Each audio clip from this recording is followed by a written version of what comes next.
Thank you for checking out the Music Production Podcast. I'm your host, Brian Funk. Today, I have Alexkid. Alex is a hero in the house music world. He's also a very prolific programmer in Max for Live and now in plugins. I had a great conversation with him about his sequencers that he makes, his company 510K Arts, some of his famous Max for Live devices like Instant House, which has been so cool to use over the years. Alex talks a lot about humanization and making things sound natural and organic, and about timing in music and just what it takes to develop these types of devices. Really cool guy, lots of great things to talk about. I hope you enjoy the show. And we're on.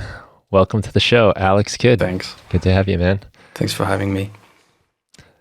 I've been using some of your devices for, man, it was like a long time ago, actually. I think it was the Instant House Max for Live device that I think was released through Ableton. I mean, you've released stuff through Ableton, Isotonik, and now you've got your own company, 510K Arts. But Instant House, I think, was my first exposure to your work. And it was just kind of like you put it on and there's your beat and just go. Those were my my first devices, and when I look inside, I mean, they're so clunky. I mean, they're still clunky. I'm really not a good patcher, as we say in the Max for Live lingo. But yeah, I think what I try to do is, as much as possible, to have ideas that people will use, and that was one of them. It actually was really successful, this one, the Instant House. A lot of people still tell me about it, and it's just a collection of patterns that mix and match. Well, it's so practical. You know, sometimes things that are simple are just really useful, and that, you know, you just kind of load it up and you can, if you like the pattern, you're good to go. If you want a different one, just click a button, it changes it up. But I think what I like about it, and I don't even make house music, so it's just, they're just good beats too. It just gets you going, gives you a starting place. Yeah. A lot of times when I write music, I might just go on the drum kit and just play a beat and then make something up over it, because you just want something to get into the feel and the groove to start with. Yeah, I think this is actually the reason why I started doing Max for Live patches, just to get a starting point. I've been producing for 31 to 32 years producing electronic music. I'm 48. I'm going to turn 49. I started, I was 16, 17 with machines. And at some point, you know, like when they say that you don't teach an old dog new tricks, I have that problem. It's just, you know, I'm doing stuff and I'm like, that's boring. It's like I always make the same things. I always play the same thing, you know. So I wanted to create something within my thought process, but at the same time that would surprise me. And because I love polyrhythms, I started playing with sequencers that would have certain features that I couldn't find anywhere else. And that's how I started like getting more and more involved with Max for Live. So I did the first patch that was a clap machine that was just like really to try. And then actually one of the very next ones was the Instant House. And then eventually iterations, I did my sequences. Right. You just start with something you need, really, to fulfill your own use case. Yeah, it's, you know, I wanted to be able to press something and be like, that's good or that's not, you know. And then you take like a big weight off your shoulders, because you start acting not in a passive way, but you're just like, you know, the producer. You're just like, that's good. Right. Smoking a cigar, you know, and deciding if it's good or if it's not. But at least, you know, if if you don't second guess yourself, trying, is that hi-hat correct? Is this too much? Not enough? In the end, a good song is a good song. No one should really care, about technically like the little details of a hi-hat. But I think that this is a problem that a lot of producers have, and a problem that I have is that every time that I do something myself, I'm just like, I don't know if it's good or not. Whereas if you listen to something that comes from somewhere else or from someone else, you can say, hey, I like it or not. You're just like, actually, it's interesting, but I would have just done that. I realize that for me, it's easier to somehow have a starting point to work with than just have this blank page in front of you, blank slate that you need to fill, Yeah. That's one of the hardest things, honestly, is when you don't have any idea. I love coming down here and seeing where the breeze takes me. What am I going to make today? But I'm so much more productive when there's some sort of directive or something that I have that I need to work with. It becomes a problem to solve. Like a remix or someone you need to produce. It's much easier in the end than producing your own stuff. Yeah, you've already got the palette of sounds. Yeah. You've got a vibe, a direction. It just takes so many decisions off the plate before you even need to think about them. Yeah, and I think that when you've got a starting point or elements that already belong to someone else, you start thinking strictly about the music. It's not about you. I think that when you, especially if you have had like some sort of success with a few tracks or something, you can't escape but thinking of having the feeling that people expect that thing from you, or that, am I going to do something as good? If I don't, are they going to judge me?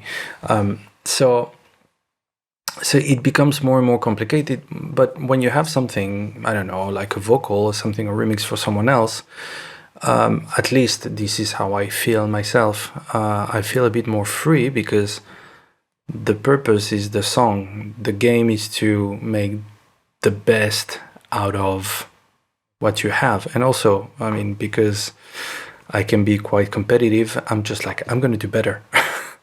I'll take this to the next level. Well, at least I try. Yeah.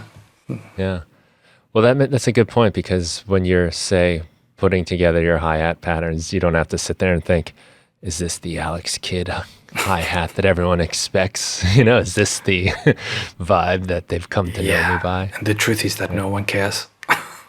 Right. This is the truth. Well, yeah, in those early stages too, I often find myself overworking things that really have no business being worked yet, because I don't have anything to put it with. So I don't know what it's going to fit with yet. Yet, why am I getting this snare drum compressed perfectly? There's nothing else going on. Yeah, absolutely. Kind of a fool's errand. Yeah, I think that with the years, I've been also trying to produce faster and faster. In some ways, of course, you produce faster because you've got more knowledge over the years and you acquire more knowledge. But also having a sense of urgency in your tracks is something that has a charm. I think that this vulnerability somehow of having something that is not perfect is often what attracts us, at least me, when I hear something. If something is perfect, I'm like, that's boring. But if something has, I don't know, like an element that sticks out, or something that is not totally perfect, a vocal that is a bit out of tune, I think that this is something that can be actually quite appealing, but it's very, very hard to implement this or to let those accidents happen yourself, unless you don't know how to fix them. But after 30 years, I know how to fix them, but it's not necessarily a good thing. you know. So yeah, it's always such a thin line, being able to detach yourself from all the things that you know and be totally free to create. It's difficult. I mean, I think that knowledge is not necessarily something that helps you in the end, and this is the purpose of the sequencers that I've been, or the devices that I've been doing, is just to really like be able to set a certain amount of, not rules, but yeah, almost like you decide like what you want, and then you see what happens, and you see if you like it or not. I know that for me, it's been very, very liberating to use to make my own devices and to use them. Yeah, you want that person with the cigar you were talking about before to tell you. Because when you have your own mistakes, sometimes it's hard to hear them as like character and charm and personality. You hear Correct. mistake. I'm in the middle. Well, I'm in the end. Today's the last day of the January challenge to make a track every day, right? And a lot of the things, almost every day, I was pressed for time. So a lot of the things that got through probably would have been fixed or edited.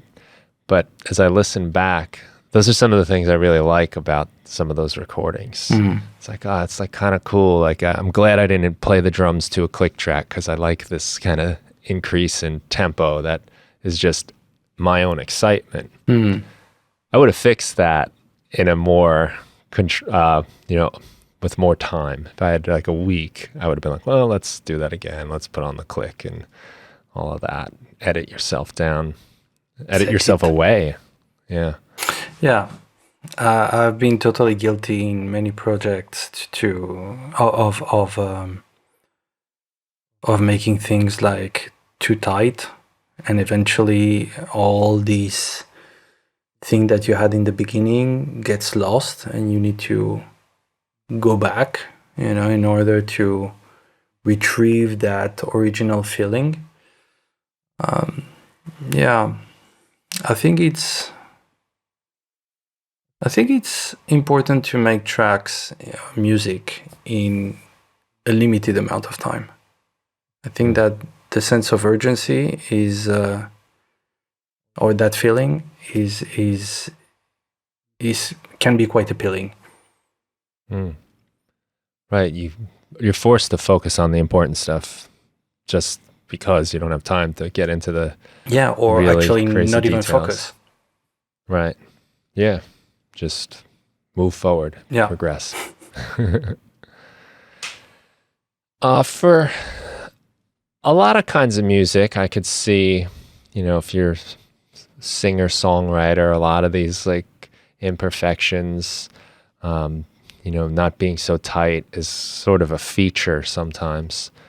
But in a lot of electronic music, it's really, it's computer-based, it's digital sequencers and things like that. How do you know where to draw that line? Because you kind of need a certain tightness, right? If you want people dancing, moving. That's a very interesting question, because this is a subject that I've been debating for years and years and years.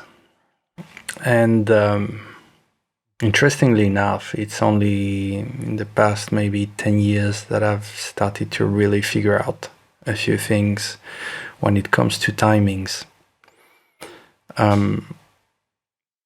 I've been a big user of the MPC 3000. I don't have one anymore. I've got an MPC 60.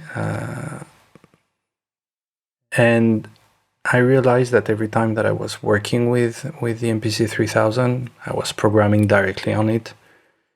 Like, wow, that's the groove. That's the groove. And as soon as I would sync it, I'd be like, doesn't fall the same. It doesn't fall exactly where it should fall. It's not the same feel. It doesn't feel the same. And if you reprogram everything in the computer, it doesn't feel the same. And for a long time, I was trying to figure out what it was. And what happens is that the brain has a sense of perception that is quite interesting. We like nonlinearities. We like things that are not perfect, because perfection doesn't exist in nature. When we look at a bouquet of roses, it's an example that I use often. Even if all roses are the same, they're not. They're all slightly different. If we were looking at a bouquet of roses and all were exactly the same, we'd be like, this is not really nice. This is weird, because it's not natural. So I think that to feel safe, we do like things that are not exactly the same, but the same. So we like patterns because patterns make us feel safe. I think that brains automatically try to understand patterns in everything, and in music. Makes us feel good. We know what to expect, but we also like to have something that changes a little bit. And the brain is really quick at understanding those little micro changes. So a lot of people complain that music made with computers is not the same. It's like too straight, etc., etc. And it's true. What happens is that the timing of a computer is way tighter than the timing of an MPC, than the timing of a TR-909. Actually, I've been recording my 909 lately and checking exactly the positions of the timings, and it's all over the place, but not in a way that you can be like, this is off. It's just a little bit. And it's the same thing with a drummer. If a drummer was like super tight, we'd be like, yeah, okay, boring. But if a drummer has like his little feel, is like a little bit behind, corrects, comes back, this humanization is something that we do enjoy. So we tend to prefer drum machines over computers. The problem is that drum machines do not sync very well with computers, since we introduced audio in the computer. Audio is an 8-bit norm. We used to be able to sync drum machines very well with an Atari because it didn't have audio to deal with. But when you use audio, MIDI is a second layer priority. So it first calculates the audio because that's what's most important, and then it calculates the MIDI. And then you've got, again, those micro errors in the timing of the clock that the computer sends that adds on top of the jitter of the drum machines. So it's like you double those timing issues. And that's when it starts sounding off. That went too far. Yeah, it's just like a little bit too much for our ears. And when we hear a drum machine by itself, we're just like, it's tight, it's tighter, but it's not tight. But of course, it's nothing that we can pinpoint. I only know this because I've been going crazy recording the things and checking the timings and trying to understand exactly what was happening. And are you familiar with the multi-clock? No. Okay, it's a little device that I have here. It's like a little box where you have to kill one of your outputs from your sound card. And what happens is that in your DAW, you have a plugin that actually generates a frequency. And you output this frequency to the multi-clock. And from there, it will generate a clean MIDI clock without jitter, which will allow you to sync all your drum machines, in a much tighter way, keeping their own groove, over the I mean, without having to use the sync from the computer that is actually somehow not very, very clean. And this is a lifesaver. It's changed my studio and my music in so many ways, because I don't have to worry again of like pressing play and the start is not where it should be. Oh, now it shifted a different way because the CPU started calculating something else. With this, you know that we are going to press play because you are using a plugin is based on the audio clock, and it will send a clean signal then to your drum machines. And this is fantastic. Since then, since I have this, I have no issues with recording all my drum machines. It's quite fantastic. Highly recommend it. Not cheap, wow, but worth the money. Is it called a multi-clock? Yeah. So it's sending, is it like an audio blip or something that it sends to the plugin sends to this? Yeah, it sends like a Kind of like how you sync things sometimes with, correct. like the pocket operators have something like that. Yes, I just think it's a higher rate, something like this. Yeah. But yeah, it's pretty much the same thing. Now it's 2024. We've got a robot rolling around on Mars right now. Why is this something that's a problem? It seems like something that should have been worked out by now, right? I mean, MIDI is an 8-bit norm, so I think a lot of people don't consider like syncing when it's as a very important thing. It's a bit of a nerd thing. I mean, you can sync just with the clock of the computer, but it's not exactly the same. I don't think it's really easy to avoid that issue, just simply because of the way things are calculated in a computer. You need to use actually an audio clock. As a matter of fact, I had the issue with my plugins. Like a while ago, I had to talk with the guys from Cycling 74, because they tell you, like, I mean, I started looking at the way they were doing their clock, and I'm like, okay, I'm going to copy that. I'm going to do the same thing. And then I realized that when I was opening two devices, the clocks were like all over the place, and like creating issues with the notes off. So I would have like notes like hanging, and of course there's nothing that you can do with this. And I discussed this with them. I sent them a session where I made like a little patch where I was sending one click and recording it on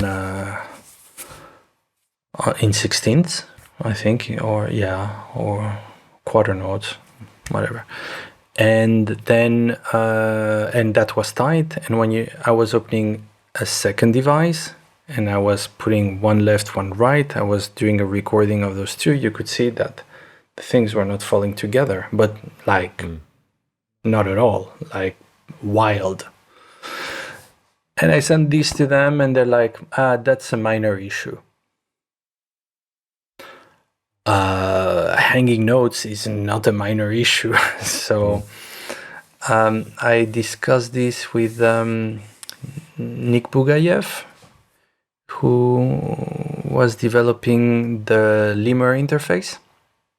I don't know if you're familiar with this. It's Lemur, it's a fantastic tool. Right, and the iPad app now you can still use, right? Because I don't think they make them anymore, right? They don't make them anymore. But even the iPad app, they're not on it. It might be getting old by now, yeah. Yeah, but it was a fantastic tool. And Nick, who's a great developer, said, maybe you should try to use this object. I think this is based on the clock, on the audio clock. And I investigated the thing, and yeah, he was right. It's based on the audio clock of the computer. So I regenerated a whole clock to make sure that my sequencers were tight and that they wouldn't have that crazy jitter that was generated through the way that cycling was doing it in the very first Max for Live devices. I think that now it's been fixed, but I'm not trying. I'm just like happy with what I have. It works. So yeah, timing is quite the subject. Yeah. Yeah, it's pretty remarkable how much slight shifts can change everything. Yes, actually, absolutely. It's funny because like a lot of producers don't shift their sounds. And I think that this is something that is so effective in production. A lot of them use swing, fair enough, but the shifting is essential. Again, one of the things that people say about the MPCs, oh yeah, the groove of the MPC, yeah, it has a groove, but one of the real things of an MPC is that you cannot edit visually. So when you edit a sound, you're tapping on your pad and you're just like changing, with the cursor. Same thing with an SP12 or an SP1200. You just like have the cursor and you're just like, boop, boop, pff, shit, I killed my transient. So you go a little bit back. Okay, I've got my transient. And what people don't necessarily think is that you might have added like a few milliseconds before your sound. Therefore, when you're going to trigger your sound, it's going to be a little bit laid back. And this is something that can be totally replicated by simply shifting, as you mentioned, but you need to do it. You need to at least know what's going on in an MPC to think about it. Right. Yeah, because we can now in the computer have all our transients line right up on the grid where they're all hitting at the same time, and then they kind of get in each other's way. But if you move the snare a little bit after that hi-hat or vice versa, and just whatever other instruments as well, then at least those hits are... They don't sum anymore. Yeah, I mean, playing in a band, like you can almost never hit at the same time. No. It's like, it just doesn't happen, but that allows you to differentiate things a bit. Yeah, absolutely. Like, oh yeah, those three things just hit at the same time, but it was a little bit off. I think there's a new plugin that's been released that actually puts things off. So you feed... Isn't that funny? Yeah, you put it on different channels and it moves everything a little bit in your MIDI, which I think is actually quite a fantastic idea. Depends how it's done. I'm curious. I would love to test it. Yeah, I haven't heard of that. But it is interesting that more of the plugins I'm buying are the ones that are taking away the perfection of the computer or ruining things and downsampling. It's funny all because these things. Yeah, you're absolutely right. I think there was like some sort of golden era at some point where things sounded good. Or our ears have become accustomed to a certain range of frequencies and timings, but it's not that they had this intent of doing it like this necessarily. It's just like it's what they had, and this is how they were recording. And now that we can do things like super perfect and tight, we're trying to somehow replicate those things, which take a lot of effort in the end. We have to work almost in post-production mode, saying, oh yeah, now I need to move things or fix things, where before you would just learn, I don't know, your skill set as a musician, or it's weird. Yeah, well, it's like you said, even the best drummer is not playing exactly on the grid like a drum machine or really even like MIDI would on the computer. But now I find myself trying to inject that in. Like Ableton Live now has some humanization features and some probability features that for me are just, I love it because it's all my life, playing with drummers. I always think of drummers. I mean, God bless them, but they don't always do what you want them to do, right? And they have all these drums, and they just got to hit them, and they got to throw these extra things in there. Now I'm allowed to program the MIDI and pick the notes that, all right, you need your extra notes. You can put a couple here and here, but only 25% of the time. And then it becomes like, okay, now it sounds like somebody that's playing and they just went, they just, did that little thing. And the timing was not exactly perfect. So it's a little different every time they do it. Yeah. And the strength, it's hard to find good solutions when it comes to writing beats in a way that feels very natural. I mean, there are solutions, but I find them usually pretty complex to work with. And the older I get, the more I want simple things. So Right. I have the S2400 from Isle Instruments that I absolutely love. I think it's a great machine. It sounds really fantastic. You can do like a lot of things. It's a great tool. What is that? I don't know that. S2400? It's inspired from the SP1200. So it's got a little bit like the same logic in the way it works, but it's just like a very, very powerful SP1200 with lots of features that the SP1200 doesn't have. It's got better pads. It's got a lot of things. Doesn't have the same transients as the SP1200 that are hard to replicate. Actually, the SP12 is a bit better. Even has like this kind of like really like woody sound when you sample something. But the thing is that because it's got all these features, I find it a little bit difficult for me to have all this muscle memory that you need to acquire to be really comfortable with instruments. Where an MPC, I just can go blindly, and you can do 3 things with it, but you do them and it sounds right. I think the MPC, the originals, the 60 and the 3000 really have that thing that is almost, like you guys found just like the right thing. It's just right. It's not too much. It's not too little. It's just perfect. I love them, actually. I'm trying to find an MPC 3000 again because I miss it.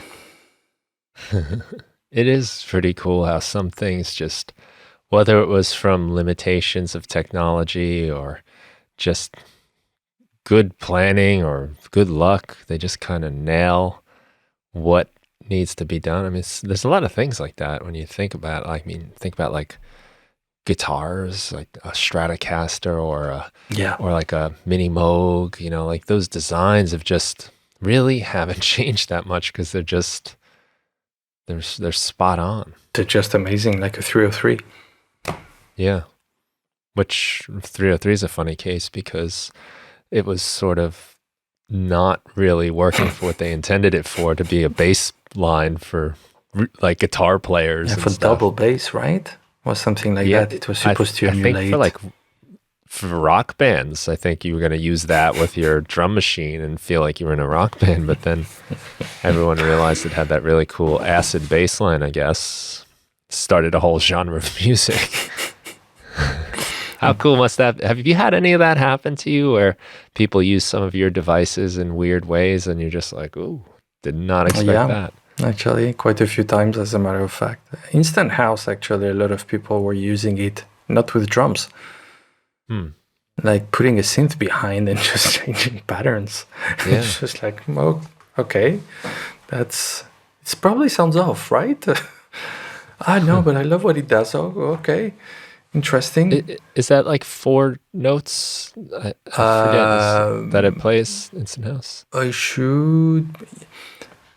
I think there's ghost notes that are assigned to other pads. But there's like 4 MIDI notes it puts out, maybe, or something like that. Yeah.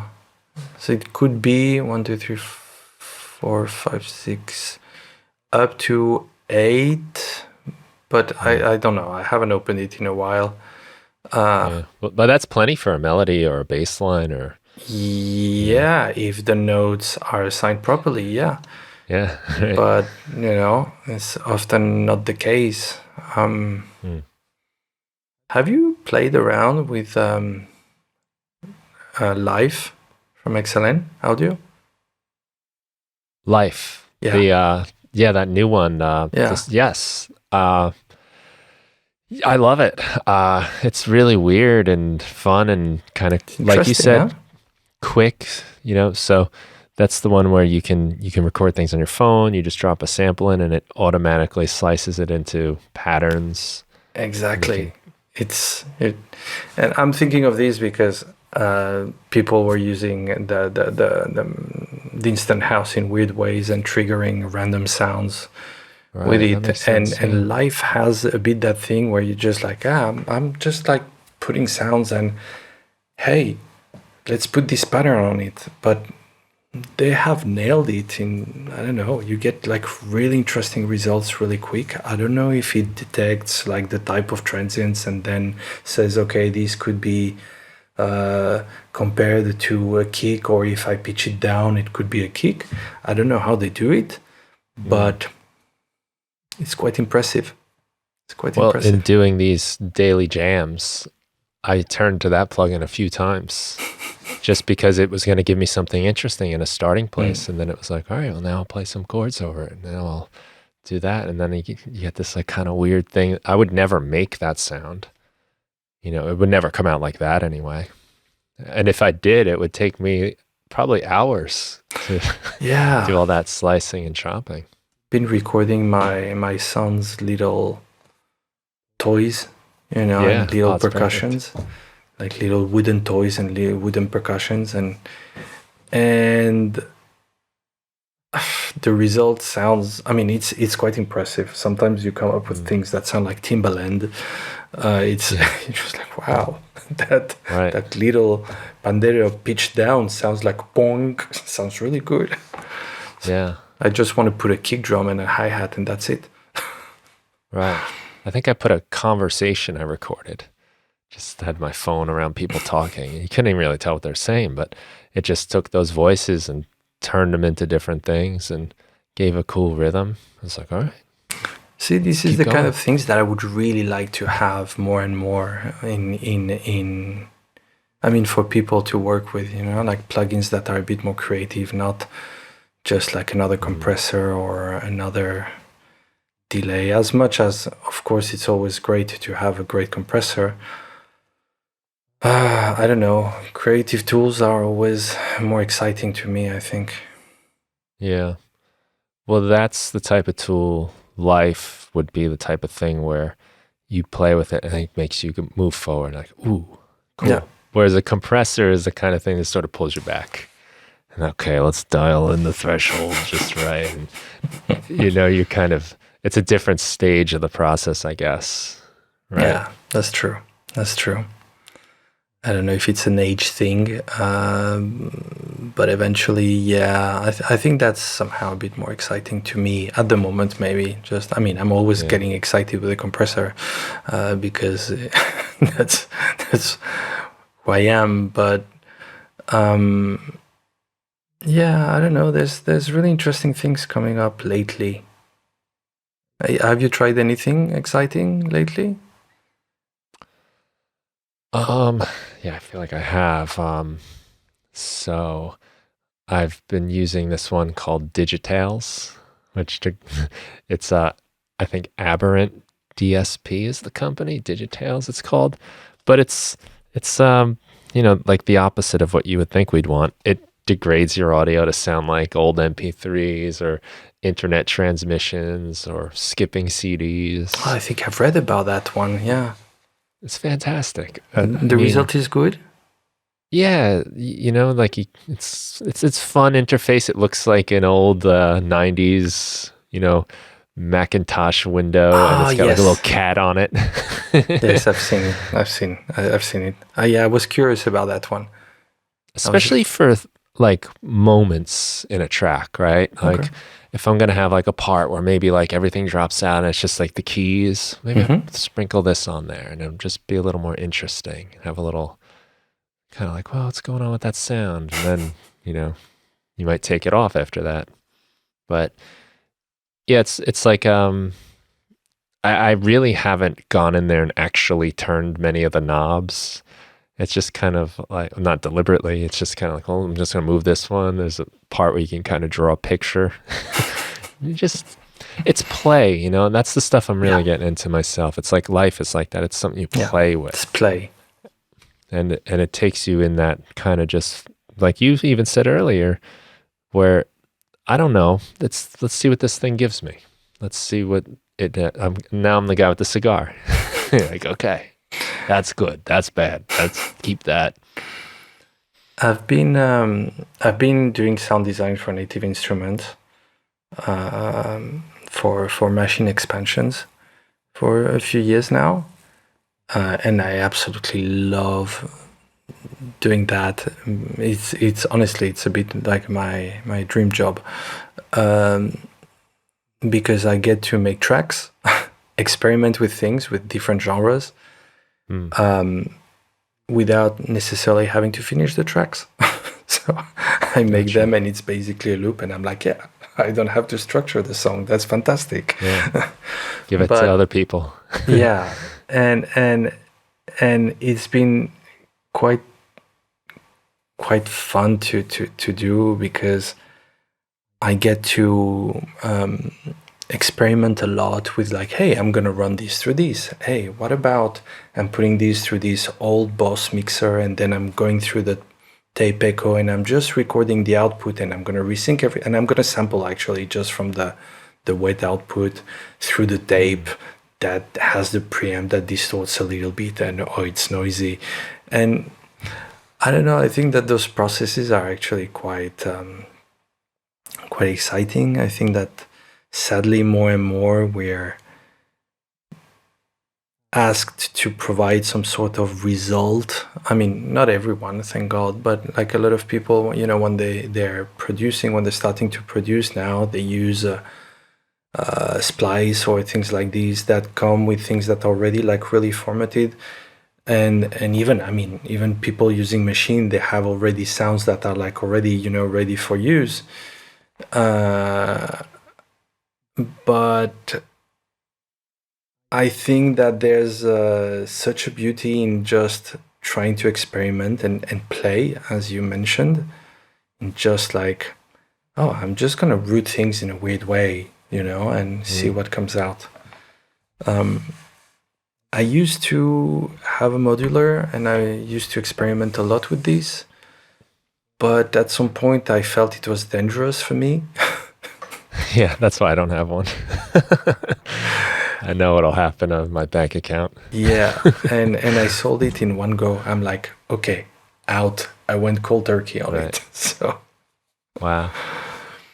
Yeah, I came back. I'm sure you can have a lot of fun with that, but yeah, but it's a never-ending story. This is a problem. Yeah, right. And at least with samples, it's a bit more finite. You're just like, okay, those are my sounds. I'm gonna make music. This is what I have. And now, again, more and more, I try to have just like machines that sound the way the way I want, and play with that. That sounds like a lot of fun, building those expansion packs. So those are kind of like almost like sample packs, I guess, right? But they're a little bit more performative on the machine. Yeah, it's a bit like construction kits, but not based on loops. Right. It's really, you have all the one shots, like, so the bass, you barely have loops in the expansion. At least I try not to have loops, because unless there's something that you cannot program because it's a certain way, but I try not to have loops because I want to give as much freedom as possible for people to be able to use them in their own way. But also, use them in such a way within the kit, because it's always provided with a song per kit. That is just like, oh, okay, how was that done? You know, it's an interesting game because you need to try to keep as much flexibility as you can, put things in context, and at the same time, each sound by itself needs to be fun to play with.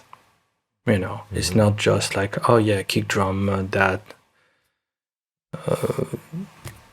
does the kick in a very normal and simplistic way. No, you know, I always try to have something that when you listen to the sounds by themselves, you're just like, okay, that's something I could work with, or that gives me an idea.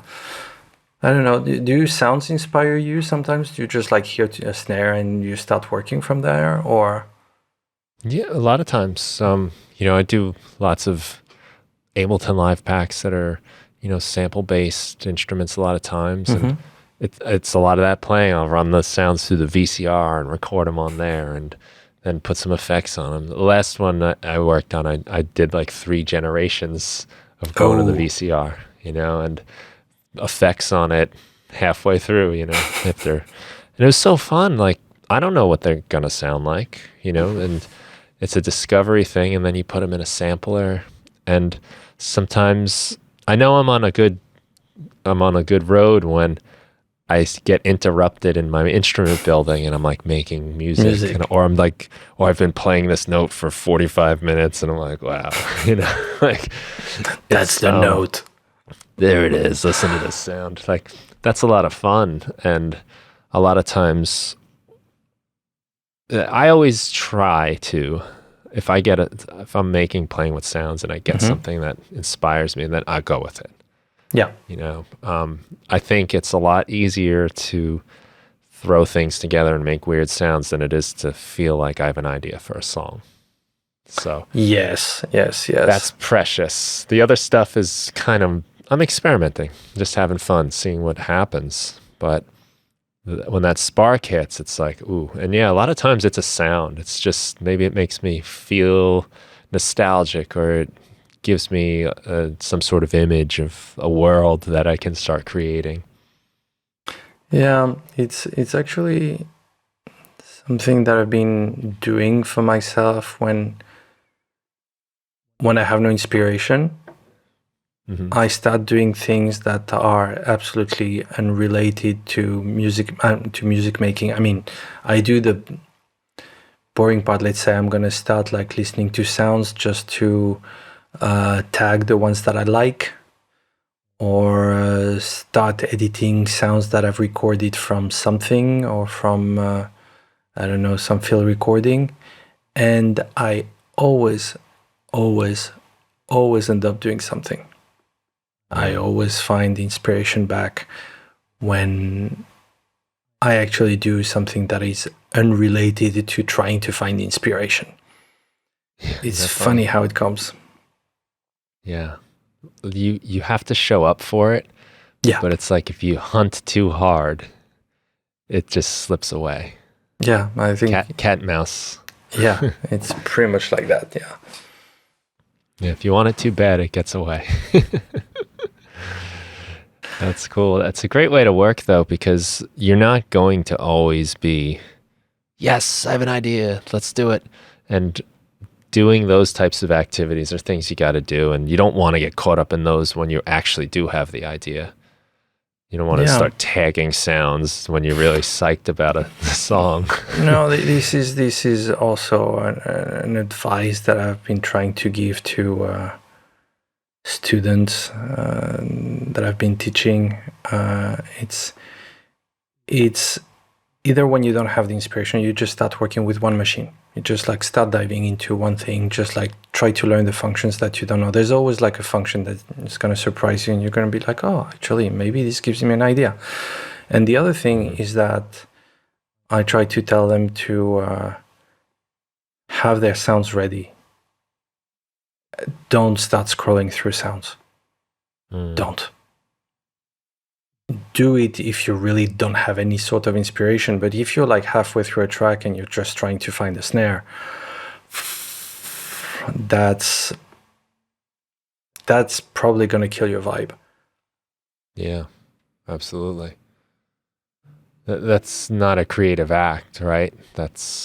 You're just hunting for something, and then you have 40,000 snares. So you're going to hear one that's probably perfectly fine, but maybe the next one's better. And then an hour later, you don't even like your song anymore. Yeah, and also this thing that I've noticed, like I don't do it so much anymore, but I used to mix tracks for people, and I would receive sessions with like literally 14 hi-hats layered. Just like, whoa.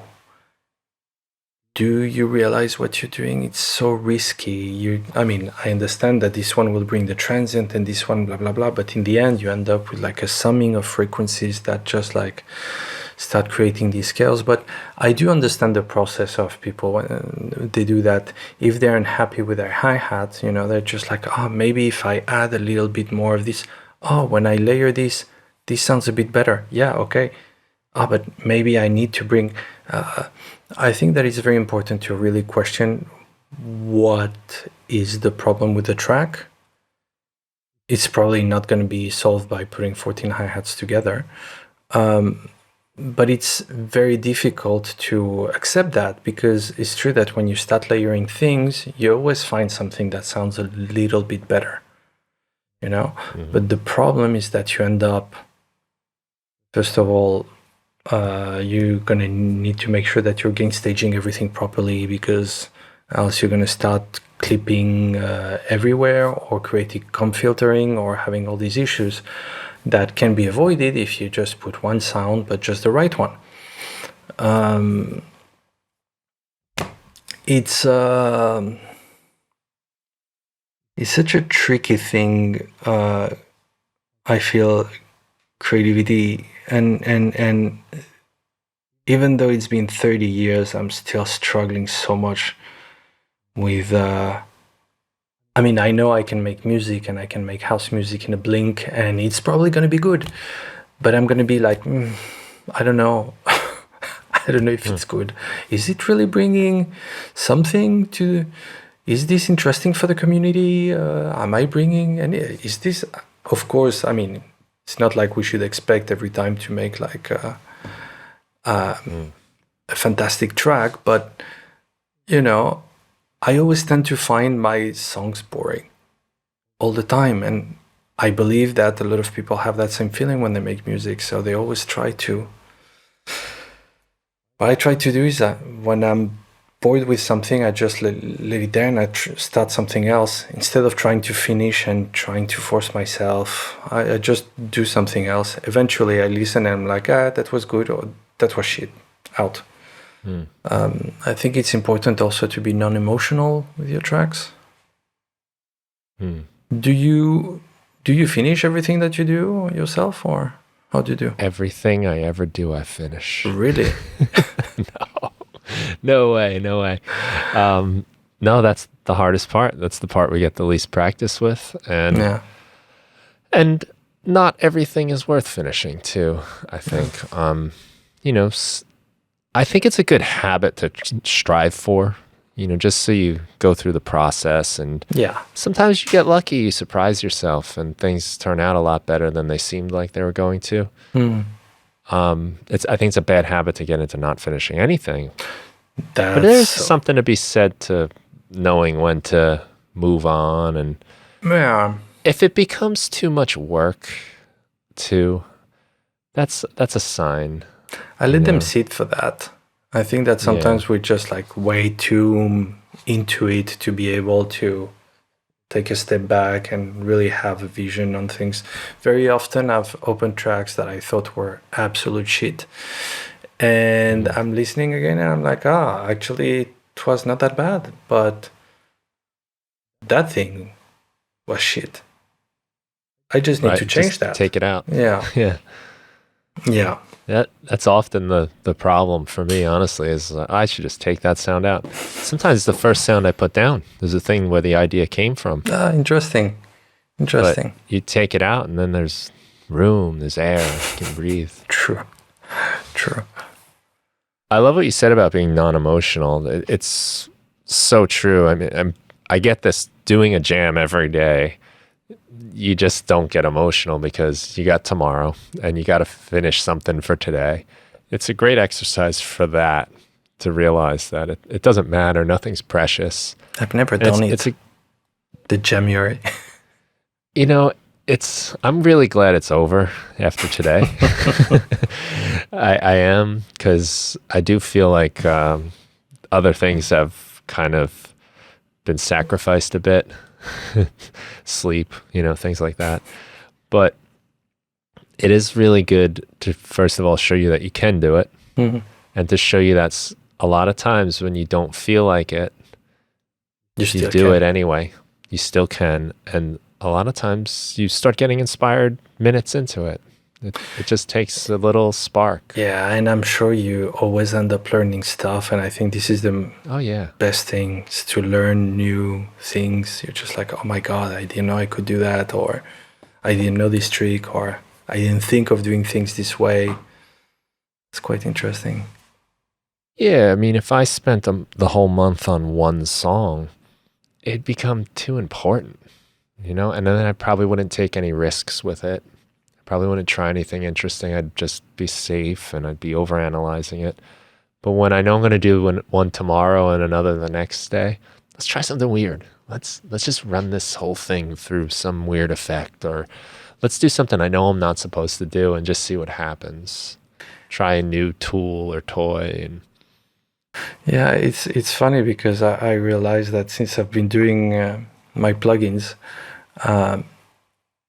I almost always use one of my sequencers now.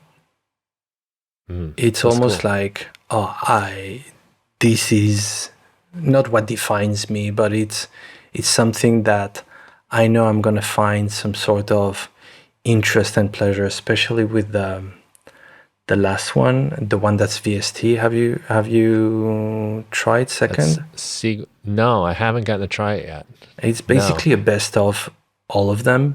It's beautiful looking too. It's it's got a lot in there, but also really easy to see what's going on. Yeah, this is the thing. I mean, when is that how you say it? Seqund? Seqund. Yeah, I call it Seqund. Okay, I was saying Seqund.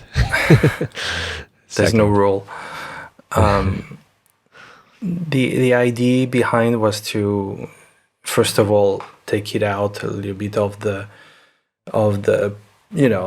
problem that, if you want to use Max for Live, you need to have Ableton Live Suite or the Max for Live extension, etc. So you really reduce like the amount of people that you can reach.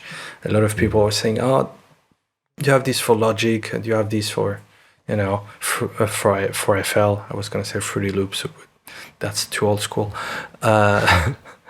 For FL, do you have no? And I'm like every time like, no, yeah, I'm thinking about it, but. I mean, I know how to use Max, but I don't know how to code with C++ and Juice. So, in order to be able to do this, I had to find someone, and I found Tadashi Suginomori from HY Plugins, who was doing things that were very similar to the ideas that I was doing with Max.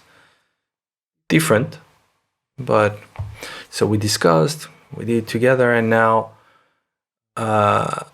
I have this software that has all the things that I somehow want, most of them, I mean, there's still room for improvement. But as you say, in a very simple way, with a very simple interface, I think that this is really something that I worked on, was to just like decide on which features and how they should be appearing. I hate opening a plugin and seeing something that is like and that you're just like, oh shit, I'm gonna have to open the manual to understand what everything does. I think that again, this is a vibe killer when it comes to making music. I want to be able to open a plugin and to be like, oh, what does that do? Boom, boom, boom. Oh wow, oh, that gives me an idea. What happens? I think that there's a fun part in discovering your plugins or your software. If it's too threatening, or too not offensive, but too much, too busy, I think you're a little bit put back by this vibe. So for me, it was very important to have a very, very simple interface and get results quick. So I worked with Resonant Design, who are a UX UI company here in Berlin that do beautiful, beautiful designs for plugins. And it was a fantastic experience. So it's weird because for the first time I worked with my ideas and based on my Max for Live devices, but I didn't do any of the code. It was more like, no, it needs to be like this. Okay, let me try. Does it work like this? And the very also a very funny thing is that Tadashi says, I'm not sure about that, says that he doesn't speak English. So we use translators to discuss. At least he uses translator his side. And when we were not exactly understanding each other, when it came to some functionalities or specificities of the software, we were actually talking through Max for Live patches. No way. So I would do the code. It's just like, no, it needs to react like this. So when you do this, the output is this. And then he would look and be like, yeah, okay, got you. And he would just do it. Mm-hmm. So that was quite funny. And now I'm happy because I've got this tool that I can use that I'm having lots of fun with. And it's actually really, really fulfilling. It's a great sensation. It's a great feeling to be able to work with your own tools and and do something like this, and so many people have been using it and telling me oh my god, thank you so much, it's such a cool thing to work with. That it's funnily it's as gratifying as making music and someone telling you that they like your music. Mm-hmm. Yeah, if not more. That. If not more. Well, you have a hand now in so many other people's work. I mean, I'm sure, how much gratitude do you have, to Roger Lynn for the MPC, right? For all these people that came up with these amazing designs that we still use, to know that you're fitting into someone's workflow. And I mean, it's weird. Anytime yeah, right. I bet it is. Well, you should know with the sample banks, with your sample banks. I love it when people say, I made this song with, and I listen, and a lot of times I can't even tell. Sometimes I'm like, oh yeah, I hear it. But yeah, it's wow. So that sound came from that noodling I was doing here, running this through this, whatever I did. It's fun to know that the kind of a family tree of this track has some roots and stuff I've done, and you've got that with this, and a lot of your devices, really. I mean, they're just, that's part of it, and firsthand that sometimes it's the interface or the design that helps you get to the idea, helps you.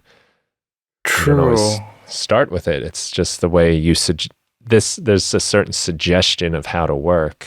Yeah. And yeah. I personally don't like to have tabs or different menus that you need to open windows and stuff like this. I try as much as possible to keep everything on one page and as much as possible not busy. I've had to make choices often based on my own taste of what would sound better when it came to certain functions. Actually, just before connecting with you, I received an email of a guy who said, I really wish you would have done like 32 steps in your sequencer. And it was a very conscious choice not to make 32 steps, because especially when you work with polyrhythms and you start like randomizing, if you've got loops that start shifting, but you've got one loop of 32 steps, you will not get that sense again of pattern that we were discussing before, you know? The brain is quick on hearing the patterns, but past a certain point, it becomes a bit too random. Right. So the less elements you have, the more you increase the probability of having the brain understanding the pattern, and therefore the musicality of it. So yeah, you need to make these very conscious choices, and that somehow end up having an effect on people's music. It's really weird. It's really weird. I get that when I'm mapping macro controls on a device. Like, you only have so many, you got 8, now you have 16. And you got to sometimes decide, like, maybe I won't put the decay of the ADSR on this one. Yeah. Or maybe this one needs that. Or maybe I'm going to put these two together on one knob, and you got to kind of feel it and play with it. And yeah, like if you're doing something, even 16 steps, and if you got one thing that's 16 steps and another parameter that's 7 and another that's like 11, it's going to be like a half an hour before that thing ever repeats anyway. Yeah. But if it's 32, that's a long time before you even realize it's coming around again. Yeah. Plus, you don't really perceive it would become too random. Yeah. Actually, one advice I always give when it comes to using my sequencers is like work under 8 steps. You get much better results, much faster. Maybe not for the rhythm, but working under 8 steps is fantastic. Yeah. And there you go. There's a limitation that you got to get creative within. Do you work a lot with polyrhythms yourself? I like to do things where my loops are uneven, or even maybe it might not even be that. It might just be like, this is a 3-bar loop. It might be a pattern that's 3 bars, and this one's 4 and that one's 8. And you can get away with that a lot with like percussive elements, or so they slowly shift, or simpler melodies. Yeah. That kind of stuff I find adds a lot of life to whatever I'm doing. And if it has it doesn't, because if you were to stretch them all out on the timeline, it's a long time before that you get the full repeat, and you can get a lot of life out of smaller patterns. Yeah. I'm gonna send you Seqund. I think you're gonna have lots of fun with it. Yeah, it's gorgeous. It's I could see how if you had 32 steps too, it would be just probably everything wouldn't fit on the whole screen, and you'd have page 2. Even my controllers that I use for live performance, I use a push, a launch pad, and an APC 40, all of which have tons of pads, that you can use. And I could, on push, do my session view, play my notes, and do sequences, go to different instruments, but I don't want to have all that flipping through. So I just push is just for playing instruments, and Launchpad will launch samples or turn effects on and off, and APC 40 is for clips. Interesting. And that way I'm not flipping through. First of all, if I have to flip through, I'm going to make a mistake somewhere, right, in the heat of the moment.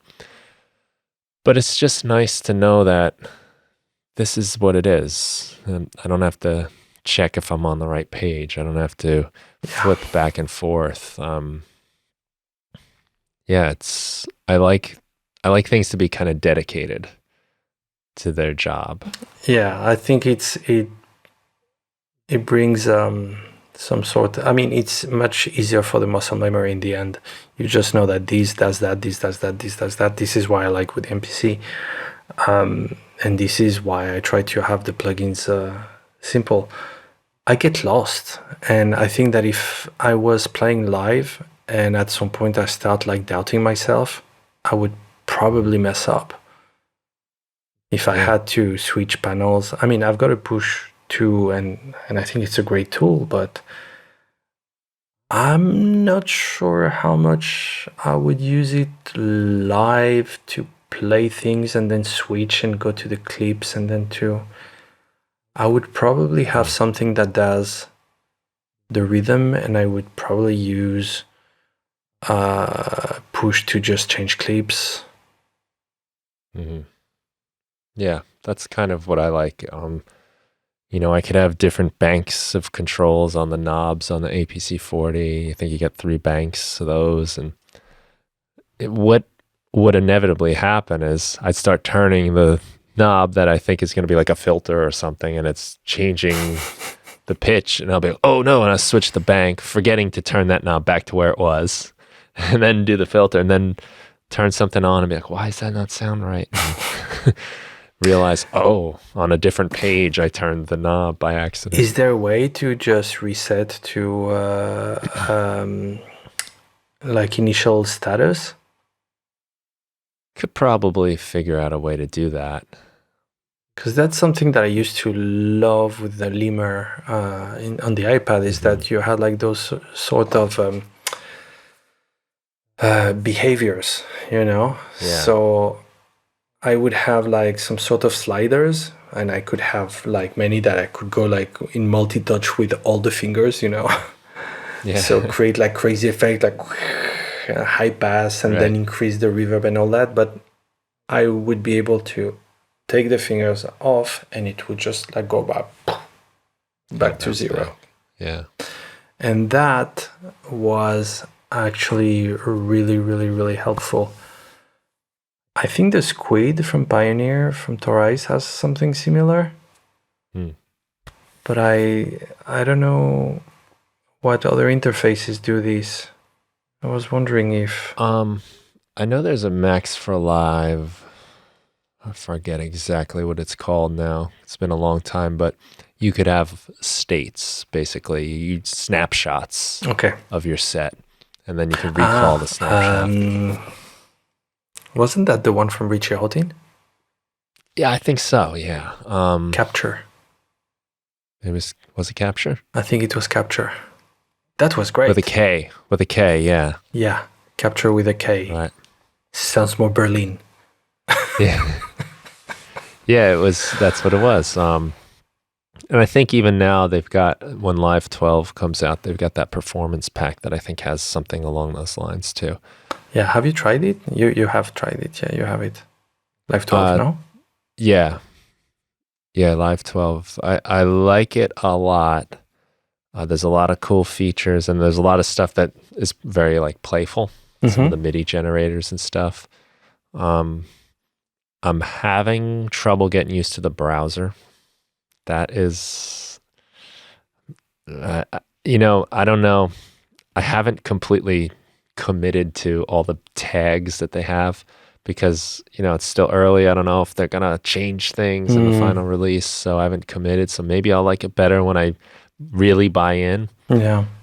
But I do miss certain things about the way it was. Some of the folder structure they had was just convenient, and it's changed that got used to it. It is a pretty big shift in the browser. There's a lot I like about it, but I do miss just they had folders that were just nice and neat. And now sometimes like you click on your plugins, for instance, and it's just every plugin you have all listed. And then you can click on the manufacturer and the tags to then just see them, or click on just VSTs or audio units. But some of the things just kind of dump everything at you at once, and I don't really know when I would want that. I'll have to get into the tagging a little more. So there's a I was bit just more of kinda a learning hoping. curve than the previous one when it comes Yeah, to you got the browser is a little bit of learning. It's definitely more powerful, so you can have more customization. You can make your own tags and stuff. But you know how it is. You get used to the way something works, and then you just kind of want it to stay that way. It's funny because I'm talking about browser. My daughter has started production. So she's 16 and Cool. she started getting into her, can just like you Dad. make music and blah, blah, blah, blah. Yeah, sure.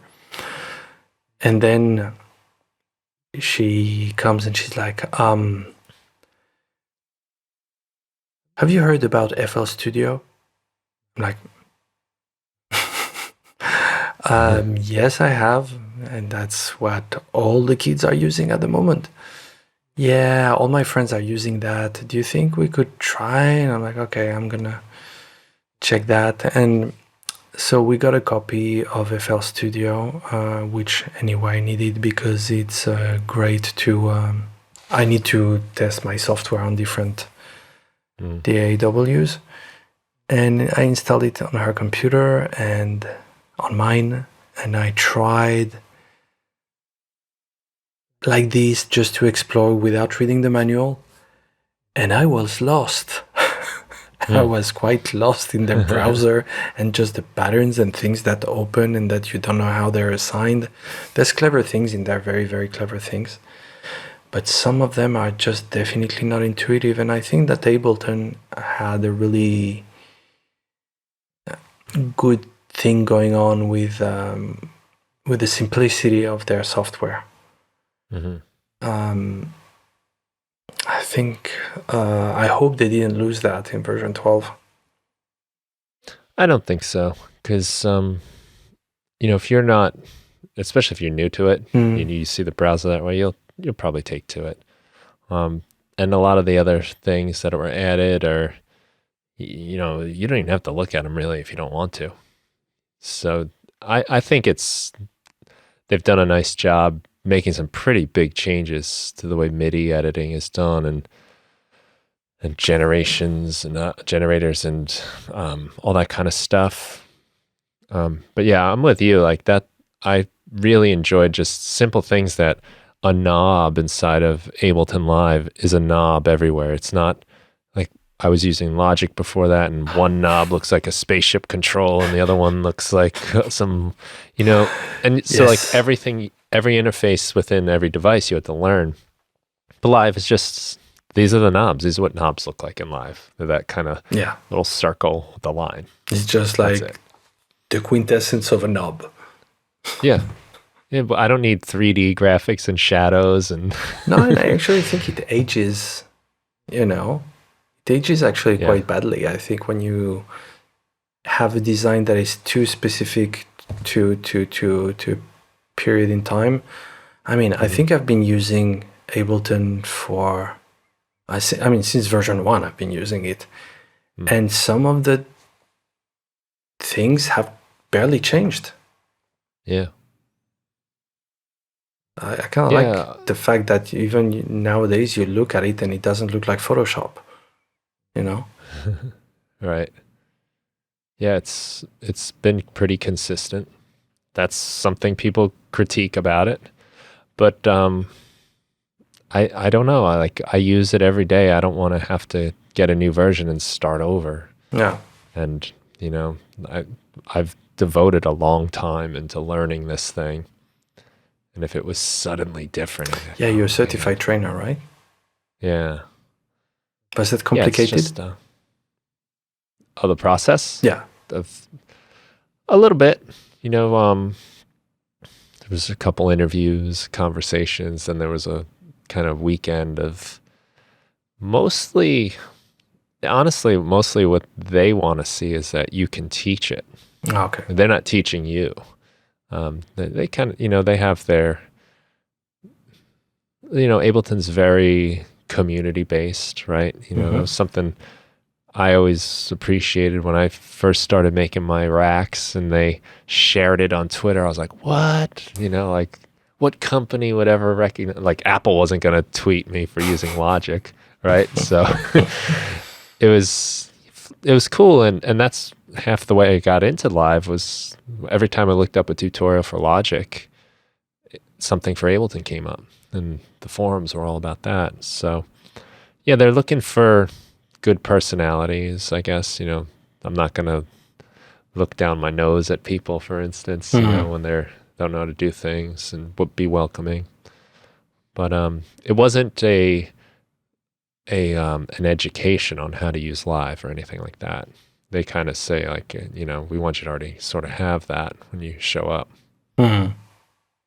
Interesting. And yeah, the teaching stuff is, want to make sure you can present stuff well. And I teach high school English as a living, so I'm used to being in front of people that don't want to hear what I have to say half the time.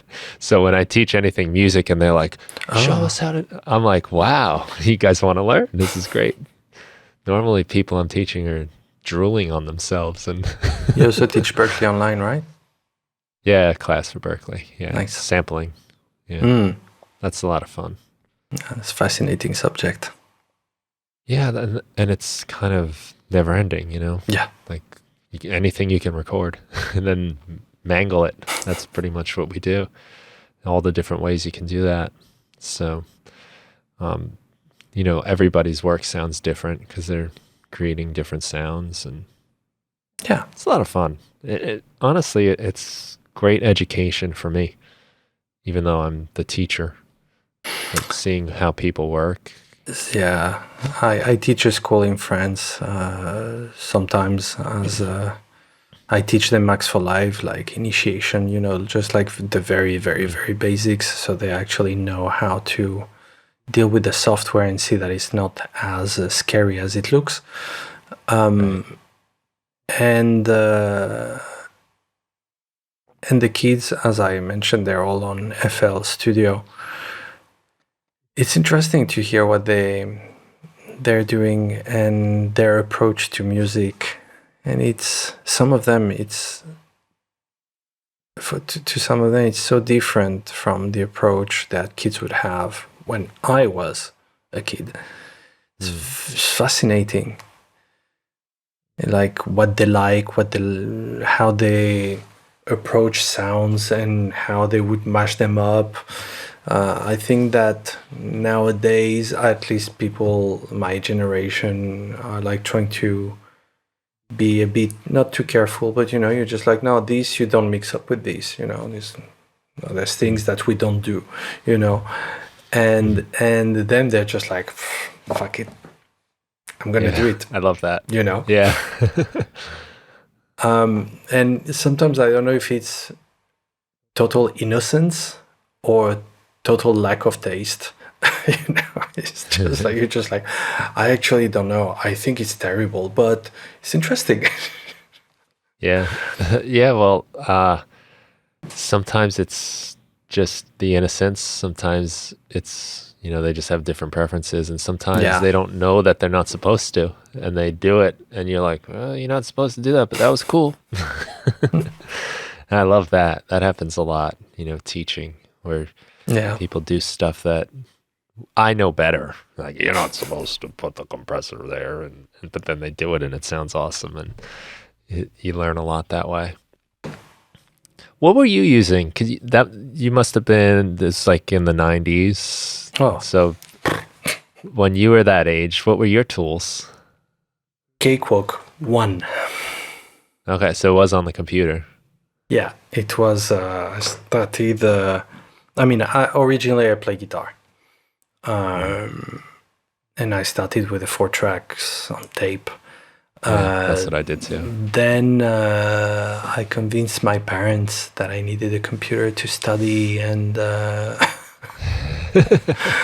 ended up like doing backgrounds with bitmaps and Paint, and had the Cakewalk 1. Yeah, And from there, bought a Proteus 2, and I started making music with these, with the drum tracks, sequential circuits. I have an absolute love-hate relationship with that drum machine. I had 3 of them. Every time I'm like, I need it, and then I'm like, I'm gonna sell it, and then I'm like, I miss it, I want again. And I did this 3 times. Eventually, the thing is that I was living in Pigalle, which was the neighborhood where all the shops are, all the music shops, music stores are in Paris. And I was like a real terror, like a real pest, like asking them questions all the time, and I knew who was selling what, and I knew who was buying what. So I would buy things secondhand, would play with them, would clean them, and sell it for a bit more expensive. And like this, I ended up like building myself a studio. Bought myself a sampler, and that was the big change. NES 2800. Started making music with this. I had an 808. Eventually, with a group of friends, we decided we were like 18, 19, 19, 20, yeah. Yeah, we're going to be producers. We're going to be a collective, and we're going to just go all together, and we're going to produce people. We're going to put a little bit of money. We're going to buy a mixer. We met my publisher through a friend who was already published through this guy, and he's like, yeah, no, you guys, instead of having those ideas, here are the keys of a studio that I own that no one is using at the moment. You have a month, produce yourselves, because you're all musicians, instead of trying to produce other people, and we'll see what happens. What happened is that we made a lot of nonsense in different styles. A lot of people were not so serious about making music, and eventually we ended up being only a handful making music in there, and I started taking care of the studio. And then I got Logic 2.4. And that was the big change. 4 tracks of audio that you could edit. So, like this. That's before Apple, right? That's no, it was with an app. It was before. Apple? Yeah, it was a Magic. Yeah. Yeah, Magic, right? Yeah, German brand, German company. I mean, Magic. Yeah, 2.4. I think till version 4.5 it was Magic, something like this. Then Apple bought it. And like this, I did my first EP that signed me to F Communications. It was it was with an Audio Media 3.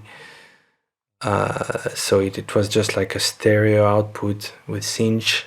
I would send MIDI to the sampler, so we had a big mixer, soundtracks, and I had on 2 channels. I had like the instruments in mono that had the delay, and the instruments that were dry, and the rest was basically machines being triggered by MIDI. And that's how I signed my first EP. That's how I did my first Alexkid EP, and it worked. Did an album, 2 albums, started touring as a DJ.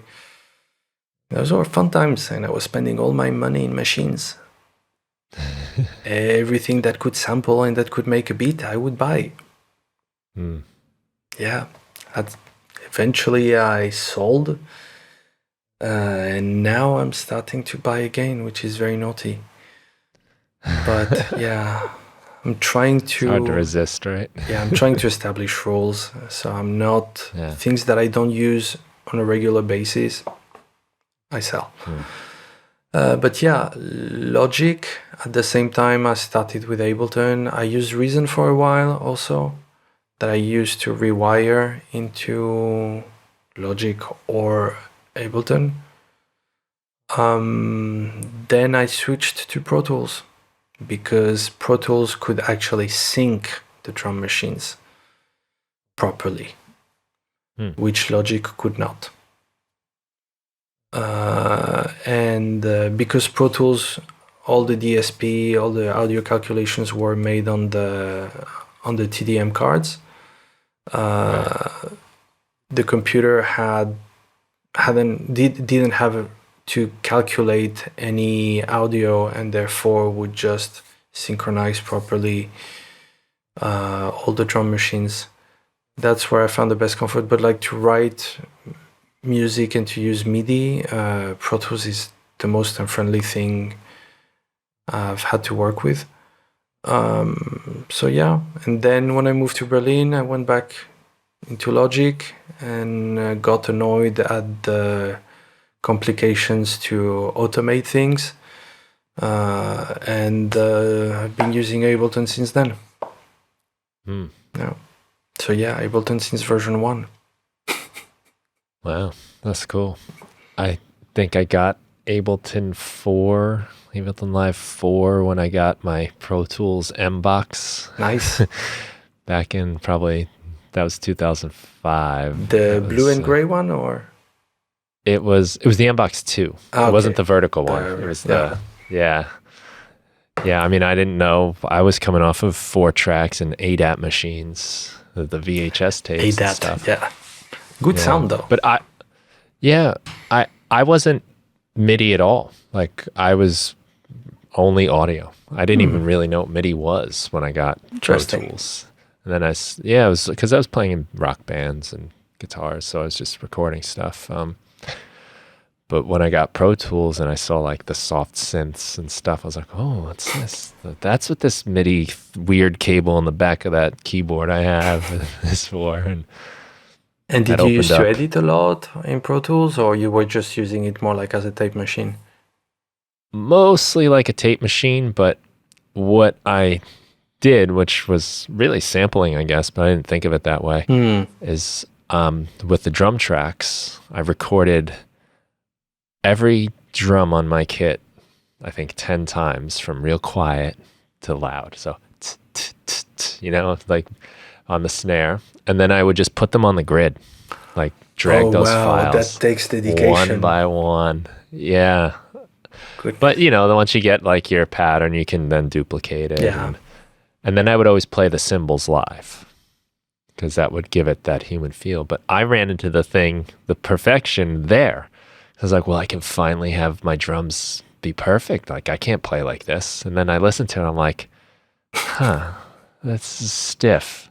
But playing the cymbals by hand helped a lot. Yeah. Because that messed it up. Yeah, fair enough. Yeah, that was about as much editing as I was doing, and then punching in and stuff like that was easier. But then I started seeing this MIDI stuff. I wound up in Logic for a little while too and rewiring Ableton Live. Mm-hmm. But I liked Ableton Live. The thing that really got me was the automation stuff and how easy it was to MIDI map. It's like, whoa, I could put a delay on this knob and put it on as I'm singing and recording, and it'll, like, I didn't know how to do that in Logic. I think that because you can't. Yeah. The problem, that's where I don't know if they've changed this now, but before you just you only could automate the track that was selected on screen. So you could not have something mapped there and then switch to another channel. It wouldn't be mapped anymore. It wasn't such a nightmare. And you had to go to like read and latch and... Yeah, exactly. Oh. I never really fully grasped how that worked. Yeah, I mean, no, I used to be okay with this with Pro Tools, but also I got so anal with the editing in Pro Tools. I'd be like oh no, let's move this. Let's move it a little bit behind, and then in the end you realize that I fucked it up. I took off all the soul, all the little things that actually were interesting. Now it sounds like clinical and boring. Yeah. So long hours. Why is it that you never realize you're doing that until you're already like 5 hours into the process? You think you notice right away, but it's like true. You have to. It's like after you take a break and you come back, you're like, oh, What did I do?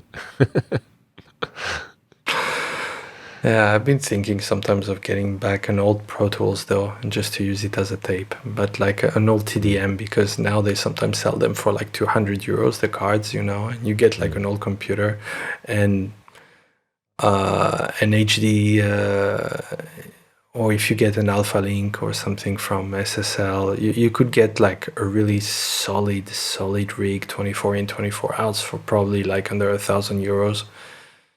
I have a friend that does that. He buys old Macs and they come loaded with, Pro Tools and rigs and plugins galore.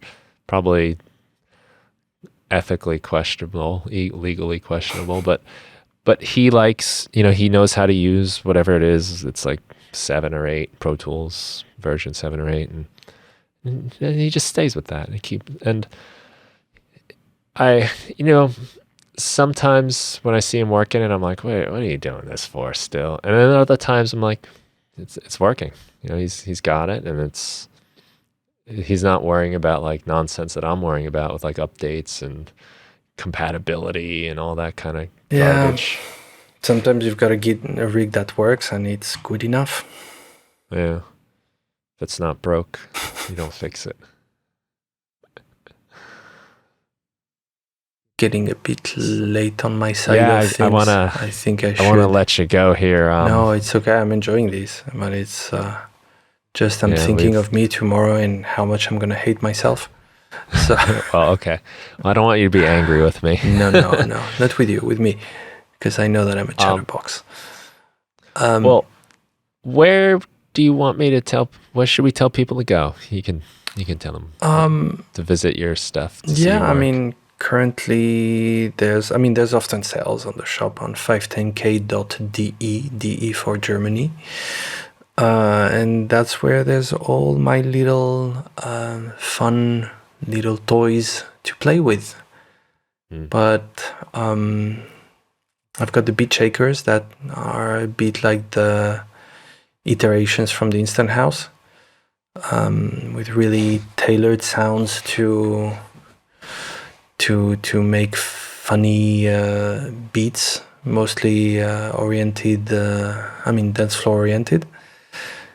I love the art in those. They look like little cartons of milk from school. Exactly. And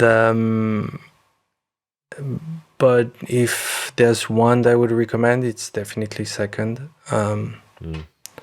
It's especially now there's a new version 1.5 with lots of new features and improved UI, improved scale lock functions. Lots of little things have been improved. Ratchet, that's that's a lot of fun to use. And it's interesting. I know that my sequencers are different from others because they have functionalities that no other sequencer have, or in a very complicated way. Though mine are simple because I try to keep things in music in mind as much as possible. I don't want something that does everything. I just want something that does it, that is powerful, but that is fun and simple to use within your productions. So there's a demo you can download and check it out. So directly from the product page. It mutes every minute, of course. But yeah, it's worth trying. I'm not saying it because I worked on them, but they're fun, honestly. Well, it's telling that you use it, right? Yeah. That's, and I'm sure you'll never really know the full scope of how you've reached people with your devices and your sequencers, and how much music that is probably out there right now that you have no idea was your stuff that got it started. It's pretty cool. I love when I hear a track and I'm like doubting. I'm like, just like, that sounds like it could have been done with mine or my plugins. It makes me always Yeah. smile, but yeah, you never know, you know. Yeah. No, that's cool, man. And I mean, like, just think of how you appreciate the gear you use. When I get something I love and that helps me make music, it's quite a gift. So you're doing something cool. You ought to be proud. Yeah, I actually I feel quite fulfilled with it. It's quite a nice feeling. It's quite a nice feeling. I'm very happy with that. Nice. Well, Alexkid, sir, it's been awesome talking to you. Thanks so much for taking the time and staying up late with me. I really appreciate it. I hope it's not too rough tomorrow morning on you. It's going to be fine. I'm trained, but yeah. Very good. Thank you. Thank you. Thank you to the listener of the show. Hope you enjoyed it. Have a great day.